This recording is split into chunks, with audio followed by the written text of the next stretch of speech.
Welcome to the Self-Storage Insight Podcast. And in today's episode, we're going to do things a little bit differently.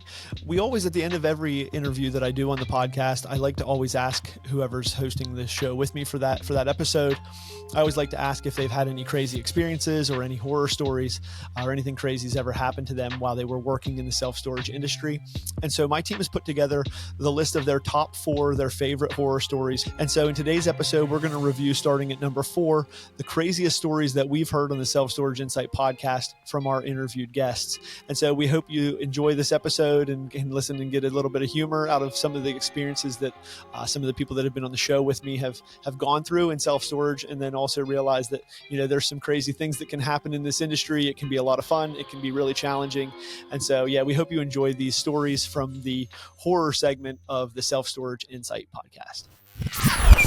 Do you mind if I just ask one kind of final question? How I like to wrap it up is, any horror stories, anything crazy happened at any of your facilities that you'd be okay with sharing, just as a... Yeah, I mean, I think my favorite one is one of the first facilities we bought. We had owned like 4 facilities up in Little Rock. First facility we buy in Baton Rouge, Louisiana, is in what everybody calls a tougher neighborhood. Now, I grew up outside of Philadelphia. Me and my business partner, we worked in the heart of West Baltimore. Get down to Baton Rouge, everybody's like, dude, worst part of Baton Rouge. I was like, oh, okay, whatever. So we were like, roll up to this facility. Dude literally opened the gates by key.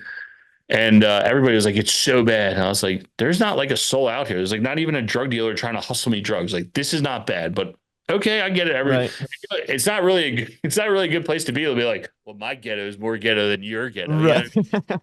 Not really Yeah. a good place to be. So anyway, so we buy this facility, and it winds up being we're a couple months in, and there was this one tenant that was always there. Every time I would go do a site visit, he was always there. He'd be like wearing like a baseball helmet. I'm like, what, dude, this guy's like off his rocker. And I can identify that from working in the streets of Baltimore for a while. So he turns out he's living in the unit. And I was like, all right. So I was like, what do I do here? So I call the cops. The cops are like, look, this dude's a known issue. What we need you to do is file an eviction, because then we can go A, take him to jail for trespassing, and then go get him the mental help he needs, or B, remove him from your facility and then go get him the mental health that he needs. Okay, all right.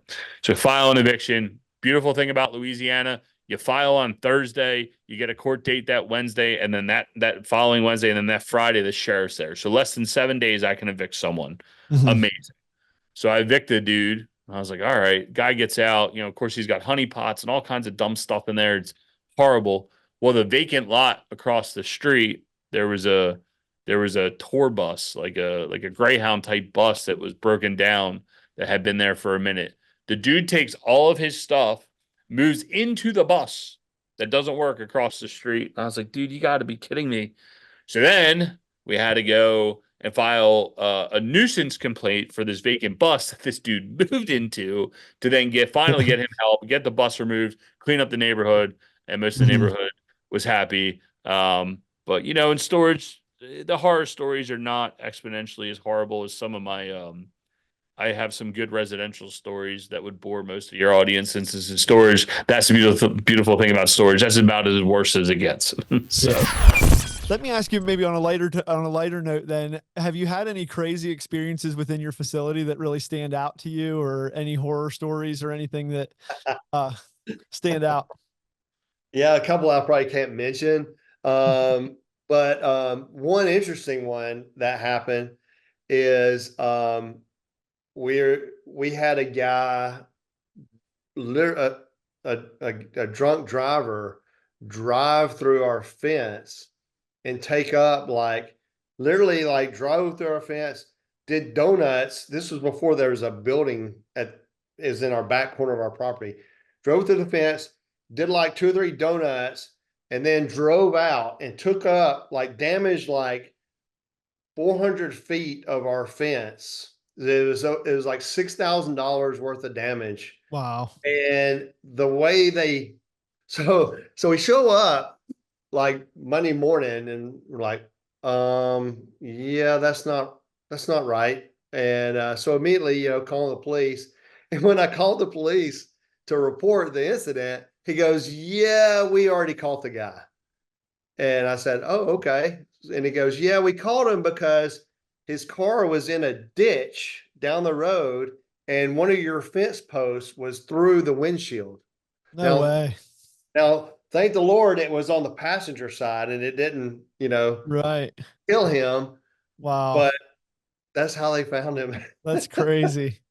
So that's a pretty crazy story that, you just never know, Yeah. Yeah. you name it.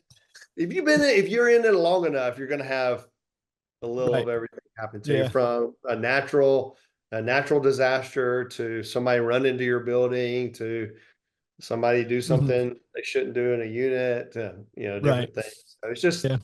just part of it. Always something. That's all. Yeah. No, good story. That's awesome. Cool. Yeah. Any one other question I like to talk about a little bit is, with you being in storage or in the storage industry for a really long time, have you had any horror stories or anything crazy happen to you, or with your facilities that your family owned or anything like that?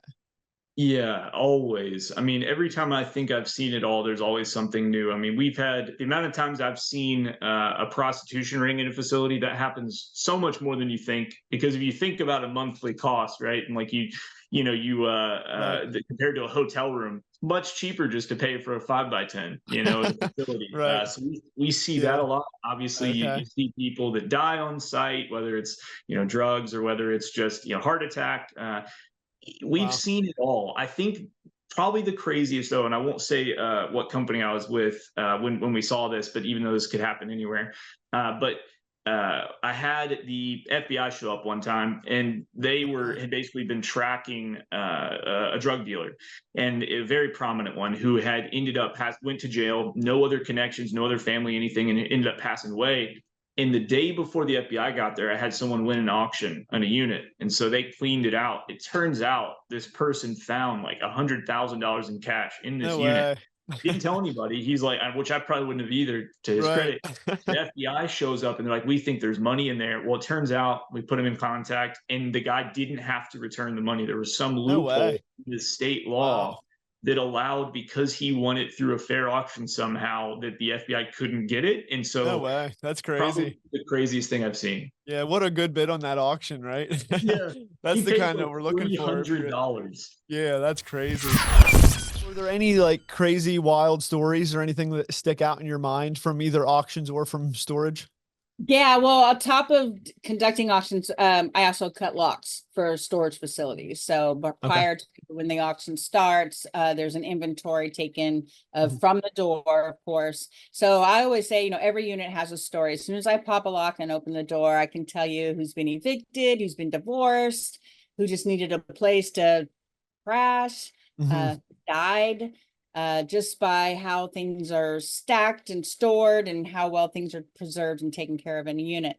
Right. So my ex-business partner and I, we were cutting locks at a facility in San Jose, and it was a huge, huge unit, like a 10 by 40 foot drive up unit. And it was just filled. I mean, hoarders are people too, but this person was definitely a hoarder of some sort. But there was a motorcycle that was in the back. And so I entered the unit to get the information because I also need to process the lien on any kind of motor vehicle that's in a unit. And so when we went inside the unit to get the information off the motorcycle, we noticed there was a drywall wall in the back, and we saw an air conditioning unit in the wall. We're like, why does somebody have? And then we saw a door. Well, this tenant had built a room inside his his unit. And so my ex-partner, I said, you go open the door. So he went and opened up the door, and inside the back, there was like a chair, a stripper pole, a table with some illegal paraphernalia on top, and then boxes and boxes of banker boxes filled with titles and paperwork to people's houses, Wow. social security cards, bank statements. Well, it turned out the manager of that property also had a real estate license, and that as a realtor, she was able to obtain the tenant information that she had, people who passed away. She assumed their identity and got deeds to their house. It was No a huge, way. yeah, we had to call the police, and because, yeah, That's crazy. Yeah, Wow. the prior manager had stolen the identity, and so there was a drug den filled with deeds of paperwork belonging to people's houses. I Yeah, mean, that is that wild. was a crazy story. For Yeah. sure. Yeah, Yeah. see, I built a secret room inside of a storage unit. Yeah. And I mean, and with an AC unit. Oh, and it also had one of those plug-in electric fireplaces. Oh, there you go. Yeah. But you gotta have it heated and cold if you're gonna be. That's funny. Thank you for tuning in to another episode of the Self Storage Insight Podcast. We hope you enjoyed this episode. Just a quick reminder, this episode was brought to you by CC Storage. CC Storage is a no-cost property management software that allows you to pass the fees for credit card processing on to your tenants, freeing up some CapEx space for your business and helping you more efficiently run your storage facility. If you'd like to learn more about CC Storage, click the link in the description below, and we hope to see you again for our next episode.